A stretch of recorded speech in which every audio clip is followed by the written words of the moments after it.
आज की हमारी कहानी है भाग्य का खेल। एक गांव में पारो नाम की एक विधवा थी।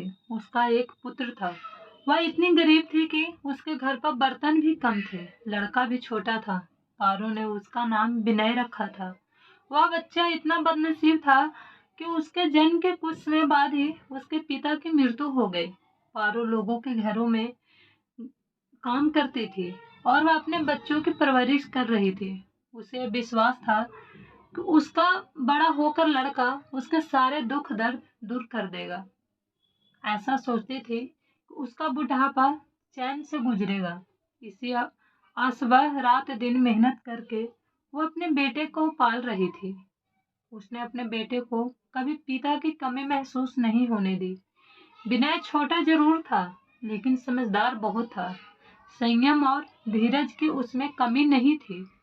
किसी भी बात को जानने की उसमें बहुत प्रबल जिज्ञासा रहती थी। एक दिन उसने अपनी माँ से पूछा, माँ हम इतने गरीब क्यों हैं? तब माँ ने कहा, ये सब तो भगवान की मर्जी है बेटा। दुखी मन से पारो ने कहा, सब नसीब की बात है। मगर विनय माँ की इस बात से संतुष्ट नहीं हुआ। वो बोला, माँ भगवान की ऐसी मर्जी क्यों है? माँ ने उत्तर दिया, बेटा ये तो भगवान ही जाने। विनय कहता है, अगर भगवान ही जाने तो ठीक है, मैं भगवान से ही पूछ लूंगा कि हम इतने गरीब गरीब क्यों हैं। बताओ माँ, बताओ भगवान कहाँ मिलेंगे? पारो पहले से ही परेशान थी, तब उसकी बातों से और परेशान हो गए। तो चिढ़ते हुए बोली, वह जंगल में रहते हैं, लेकिन तुम वहां मत जाना। लेकिन विनय ने मन ही मन सोच लिया था कि वह भगवान को ढूंढेगा और भगवान से पूछेगा कि उसने गरीब क्यों बनाया। कुछ दिन बाद जब पारो घर पर नहीं थी तो वह जंगल की तरफ चला गया। जंगल बहुत ही घना और भयानक था। विनय वहां चलते चलते बुरी तरह से थक चुका था। उसे तो वहां भगवान की परछाई तक दिखाई नहीं दी। थक हार कर एक पेड़ के नीचे बैठ गया और सोचने लगा, यहाँ पर भगवान तो नहीं है, कैसे मिलेंगे मुझे और कैसे हमारी गरीबी दूर होगी। तभी स्वर्ग लोक से मृत्यु लोक में भ्रमण करते शिव और पार्वती उधर से निकले। उन्होंने बच्चों को वहां बैठे देखा तो उन्हें बहुत ही आश्चर्य हुआ। छोटा सा बालक इस भयानक जंगल में अकेला बैठकर क्या कर रहा है? भगवान शिव और माँ पार्वती बालक के पास गए और उनसे उससे पूछा, तुम भयानक जंगल में अकेले यहाँ क्या कर रहे हो? बड़े बच्चे ने बड़ी मासूमियत से उन्हें बताया कि वह यहाँ भगवान को ढूंढने आया है। पार्वती माँ उसकी इस बात से हैरान हो गई और बोली, मगर क्यों? भगवान से तुम्हें क्या काम है? विनय ने कहा कि मैं उनसे यह पूछना चाहता हूँ कि उन्होंने हमें इतना गरीब क्यों बनाया? हम गरीब क्यों हैं दूसरों की तरह? माँ पार्वती और भोले बाबा बच्चे की इस बात से मुस्कुरा देते। माँ पार्वती तो दया का सागर है। शिव जी से बोली कि इस बच्चे के लिए कुछ कीजिए। शिव जी ने माँ पार्वती से कहा, इस बच्चे के लिए कुछ नहीं कर सकते, उसके भाग में नहीं है। भाग देवता का लेख के अनुसार इसको ऐसा ही जीवन जीना है। नहीं नहीं स्वामी, आपको इस बच्चे के लिए कुछ करना ही होगा। माँ पार्वती शिव जी से जिद करने लग गई। शिव जी पार्वती को समझाने लगते हैं। पार्वती ने इस बच्चों की मदद कर भी लूंगा तो भी वह इसके पास नहीं रहेगा। यह जैसा ही जीवन जी रहा है, इसे ऐसा ही जीवन जीने दो। पार्वती बोली, नहीं प्रभु, आपको इस बच्चे पर अपनी कृपा करनी होगी। माँ पार्वती के जीत के आगे शिव जी हार गए और उन्होंने बच्चे की मदद करने के लिए उसे एक हार दे दिया। हार मिलने से विनय बहुत खुश हुआ और खुशी से वह अपने घर की तरफ चल दिया।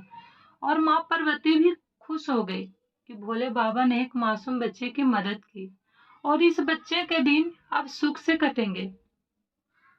लेकिन शिव जी जानते थे कि वह हार उस बच्चे के पास नहीं रुकेगा और उधर चलते चलते विनय के पेट में कुछ दर्द सा होने लगा और वह जंगल के इधर उधर देखने लगा और उसमें वह हार एक पत्थर पर रख दिया और झाड़ियों के पीछे चला गया। एक चील उधर से निकला और उसने उस पत्थर पर उस हार को देखा और अपनी चोंच से उसको उठाकर वहां से उड़ गई। विनय ने सब झाड़ी में से देख देखा वह भागता हुआ आया। अरे मेरा हार! सब कुछ भूलकर विनय चील के पीछे भागा। मगर कब तक वह चील का पीछा करता? कैसे पकड़ता चील को? उसने चील पर पत्थर भी फेंका, पर चील बहुत ऊंचाई पर थी और कुछ ही समय बाद चील उसकी आंखों से ओझल हो गई। विनय बहुत दुखी हुआ और रोने लगा, और रोते रोते वह अपने घर की तरफ चला गया और उसने यह सारी बातें अपनी माँ को बताई। लेकिन पारो को उसकी बातों पर विश्वास नहीं हुआ और विनय विनय को मना किया दोबारा जंगल जाने के लिए। लेकिन विनय ने मन में ठान रखा था वह दोबारा जाएगा। दूसरे दिन जब पारो घर पर नहीं थी, वह उसी उम्मीद से माँ पार्वती के पास जाने की सोचा कि सारी बात माँ पार्वती को बताएगा और शिव भगवान उस चील को दंड देंगे। भगवान शिव को इस बात का ज्ञान था और उन्होंने पार्वती से कहा, देखो उस बच्चे के पास वह कल वाला हार नहीं है और वह बच्चा चील को दंड दिलवाने के लिए और दूसरा हार पाने के लिए दोबारा फिर आया है। माँ पार्वती ने शिव जी से कहा, प्रभु आप चाहे उस चील को दंड दो या न दो, मत दो, पर इस बच्चे की सहायता जरूर करो। शिव जी बोले, पार्वती हम कुछ नहीं कर सकते हैं, तुम जिद कर रही हो तो मैं ब्रह्मा जी से बात करता हूँ, वह इसकी सहायता करेंगे। और यह बोलकर भगवान शिव जी ने ब्रह्मा जी को बुलाया और शिव जी ने सारी बात ब्रह्मा जी से कही और ब्रह्मा जी से कहा, आप ही इस बालक की मदद करें। और ब्रह्मा जी जंगल में गए और जंगल में उस बच्चे को एक हीरे की अंगूठी दी और विनय ने उस अंगूठी को अपनी जेब में रख लिया।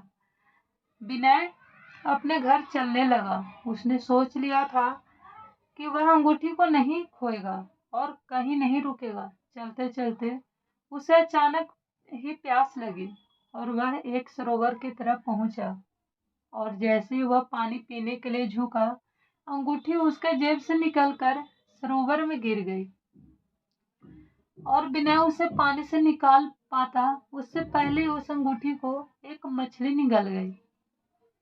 विनय रोते रोते घर आया और आकर सारी बात अपनी माँ को बताई। माँ ने विनय को समझाया, बेटा जब तक भाग में नहीं है तब तक कोई भी चीज नहीं रुकेगी। माँ ने भी विनय को दिलासा देते हुए कहा कि बेटा जब भाग देवता खुश होते तब मिट्टी भी सोना हो जाती है और इस तरह से किसी से कुछ भी लेने से या किसी को कुछ भी देने से हमारी गरीबी दूर नहीं होगी। इतना समझाकर पारो अपने काम पर चली गई। लेकिन विनय हार मानने वाला नहीं था। उसने फिर सोचा कि वह कल फिर जाएगा। तीसरे दिन वह जंगल में चला गया। उसका यह सार देखकर शिव जी और पार्वती जी खुश हुए और शिव जी ने ब्रह्मा जी के पास जाकर बात की थी, यह बच्चा बहुत ही साहसी है, इसका कुछ उद्धार करना चाहिए। तब ब्रह्मा जी ने शिव जी से कहा कि हमें भगवान हरि नारायण से बात करनी चाहिए, वही कोई समाधान बताएंगे। और शिव जी और ब्रह्मा जी हरि नारायण जी के पास जा पहुंचे हैं और हरि नारायण जी ने जंगल में जाकर विनय को कुछ हीरे दिए और विनय हीरे पाकर बहुत खुश हुआ। इस बार वह बिना कहीं रुके सीधे अपने घर गया, क्योंकि 2 बार उसके साथ बुरा हो चुका था। वह घर पहुंचा तो माँ घर पर नहीं थी और उसने वह हीरे एक लोटे में डालकर छुपा कर रख दिया और अब जहाँ माँ काम करती थी वहां चला गया। वह मन में सोच रहा था कि अब मेरी माँ को किसी के घर में काम करने की जरूरत नहीं पड़ेगी। लेकिन भाग तो देखो, जब वह घर से निकला था पीछे से चोर उसके घर में घुस गए और जो भी सामान हाथ लगा ले गए। विनय ने जिसमें वो हीरे रखे थे वो भी चोर ले गए। वह माँ को लेकर घर आया तो देखा घर का सारा सामान बिखरा हुआ था और वह लोटा भी वहां नहीं था। यह सब देखकर माँ को बहुत गुस्सा आया और माँ उसे डांटा कि मुझे नई नई कहानियां सुनाकर मुझे पागल बना रहा है, सारा दिन आवारागर्दी करता है, और शाम को पिटाई होने के डर से कोई ना कोई नई कहानी सुना देता है। विनय बहुत रोने लगा क्योंकि सच्चाई सिर्फ विनय ही नहीं और भगवान नहीं जानते थे। विनय माँ के डांट खाने के बाद में रुका नहीं और वह फिर जंगल गया। भगवान शिव उसको जंगल में देखकर सोचने लगे कि इतनी मुसीबत पड़ने के बाद भी इस लड़के ने हिम्मत नहीं हारी और फिर जंगल में आया। फिर शिवजी ने सोचा कि जिन्होंने इनका भाग्य लिखा है, भाग्य की देवी से ही बच्चे के बारे में बात करनी चाहिए। और फिर वह भाग्य की देवी के पास गए और उनसे प्रार्थना की वह इस बच्चे पर कृपा करे। शिव जी ने भाग्य की देवी से कहा, हे भाग्य की देवी, यह बच्चा बहुत गरीब है और यह बहुत साहसी है, ऐसा बच्चा भागा नहीं हो सकता। भाग्य की देवी ने अपनी सहमति दी और बच्चे के पास गई और उसे एक सोने का सिक्का दिया और कहा कि आगे से तुम्हारा भाग बदल गया है। देवी के आशीर्वाद के बाद विनय वहां से जल्दी से ही भाग गया और अपनी माँ के हाथ में जाकर जो सिक्का दिया और माँ सिक्का पाकर बहुत खुश हुई। विनय पर अब भाग्य की देवी की कृपा होने लगी थी और उसके सारे काम अब सही होने लगे थे। दूसरे ही दिन में एक मछली वाला उनके गांव में मछली बेचने आया और पारो ने एक मछली ली। उसी मछली को काटा तो उसी हीरे की अंगूठी निकली जो विनय को ब्रह्मा जी ने दी थी। विनय अंगूठी को पहचान लिया और माँ को बताया कि वही है। माँ ने विनय से कहा कि थोड़ी लकड़ियां लेके आ जा। विनय कुल्हाड़ी लेकर जंगल गया। जिस पेड़ पर उसने कुल्हाड़ी मारी वहां पर उसी चीज का घोंसला था जो हार उड़ा के ले गई थी।